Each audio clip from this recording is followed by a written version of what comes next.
small child, and he knew that his muscles are giving up slowly, and he is going to eventually die. And what he would do, he'd be sitting there drawing, and he'd see another child and really lash out really hard.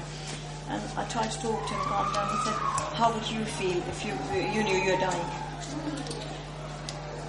So he would be calmly sitting. The minute he sees somebody, it would really hit them hard. And he was so angry. So the others would lash out at him? No, he would. He would. The one who was dying would. And if you ask him, why are you doing it? Yes. And he would say, well, is this fair? That I'm going to go, and my legs are not working now, my arms won't be working. Yeah. And then this one, because he used to have really difficulty with drawing by holding his hand. And he was a big healthy chap, about 8-9-year-old. But sort of, how so they need to probably talk, need to speak with, because parents sort of say, oh well, you go to playgroup.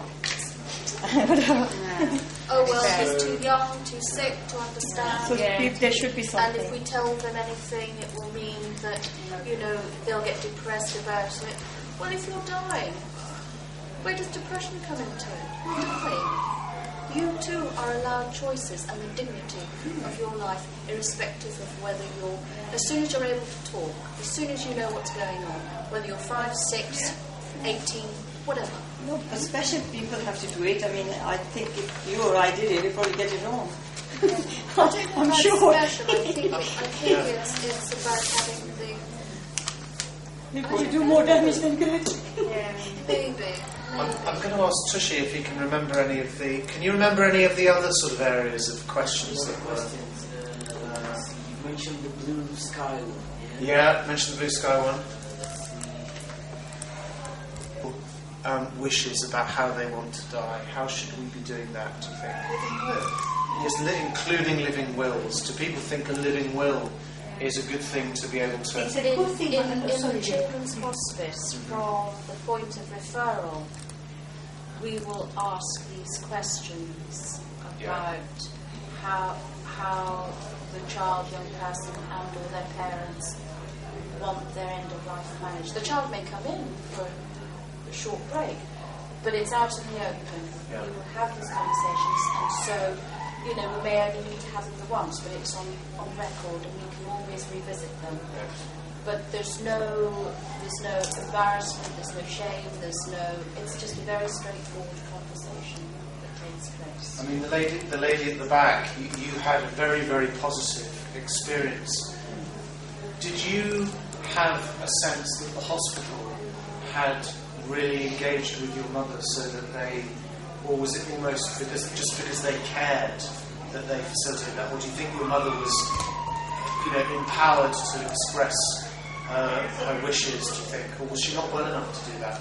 No, Mum, as I said, Mum had dementia when she died, and she was still alert, and she was, talking. Yes. Mum she was a retired headmistress, so she was quite somebody, and so she told the hospital. Apparently, she told them before she died that she didn't wish to be brought back if anything happened. Yes. And so yes, she did tell her wishes. And also another thing as well I wanted to say about Mum dying the way she did and us being so open about her dying is that, which is quite different from the experience that I had with my mother-in-law, who was white English, is that there was no guilt. Neither myself nor my husband or my brother felt any guilt after Mum died, and which is quite different because we had been so open, we sort of been, we had talked about it, we had sort of, for the last 6 years of her life, we've been there for her, we've done whatever we could to help her. Yeah. And then her time to go came, Yeah. Is it okay if I say something else? Yes, of course. It's just, I don't know, this might be useful. I work for Age UK Tower Hamlets, and a couple of years ago when the borough was talking about end-of-life services, they wanted to do a consultation with the older people's reference group. It's a network of older people that they meet together around issues that affect their life. It was really emotive. 2 people nearly walked out of the meeting. We can't talk about death. We're not, because they thought it meant because they were old, they were supposed to be done with something. So the reason I'm telling you this is that it was very a learning thing for me as an old person, but not old as some of them. So anyway, so we had to have a separate little workshop for them to talk about how they felt about it, to even get to talk about it. And then they were able to comment on the document, you see. And then the other week we had another, Down to Earth came from the project's got a stall out there, and it was a really vibrant, different set of people, very vibrant meeting, about 20 older people there. And then what came out of that was Living Wills that said, yeah, we would like to talk about what we, but it's a process. It took a while for people thinking, don't want to go there. So facilitating something where people get to talk about how they feel about it seems to be important. Okay, so facilitation, like the end-of-life facilitators in Tower Hamlets, but maybe we need more of those systems to be more embedded, that's an NHS word, more available in all places. Okay. Are there any other things that people have okay. Lady in the white and then lady in the purple. Sorry, would you mind taking the camera off? I know you were talking earlier on, your colleagues said earlier on what happened in the care pathway. Yes. But what is being designed, is it the patient and the palliative care team? In my husband's case, the hospital didn't seem to have, there was a missing link on that triangle. And that was the patient, was it? No, it was the hospital. Okay. Because all of the palliative care team was involved.